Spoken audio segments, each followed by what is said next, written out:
So I've put together a short video here for you of Ms. Winnie and some strategies that I use to help her with her claustrophobia.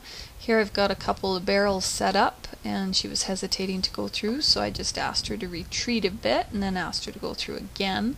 She'd been through a couple times, so she did that quite calmly. And here I'm asking her at liberty to go around the round pen at a canter because she's having a really hard time with that saddle on. She's quite claustrophobic with the stirrups swinging. You can see how stiff she is and not knowing where to go. And here I've put the barrels a little closer together because she was doing well with the other ones being far apart.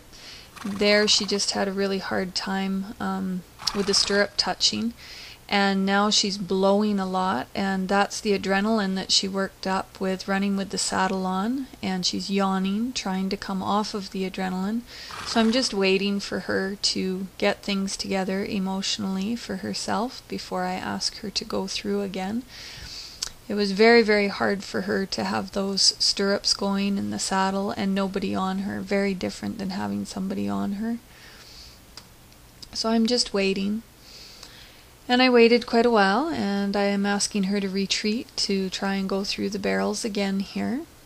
And then I'm going to ask her again. And I ask, and she's still having a brace in her mind, and that's where that pawing's coming from. So I'm just taking my time, asking her to come with me that time. And she kind of squirted through there. Now here I play with the stirrups again. And you can see how she just stiffened right up, and she's really quite worried about me holding on to that stirrup.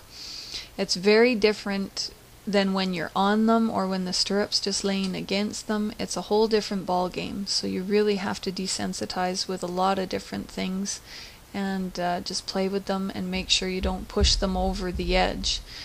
So here I'm just asking her to bring her nose into the stirrup to sniff it, so she knows what it is there.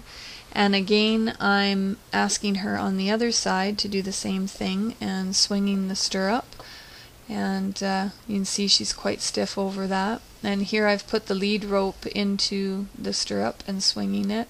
She's not too bad. She's starting to blink her eyes a little bit there, not going to blow up on me anyway, which she has done before. And then I ask her again to go through those barrels that are close together, and she squirts through again. And then the last time you can see her soften and just take her time and go right through.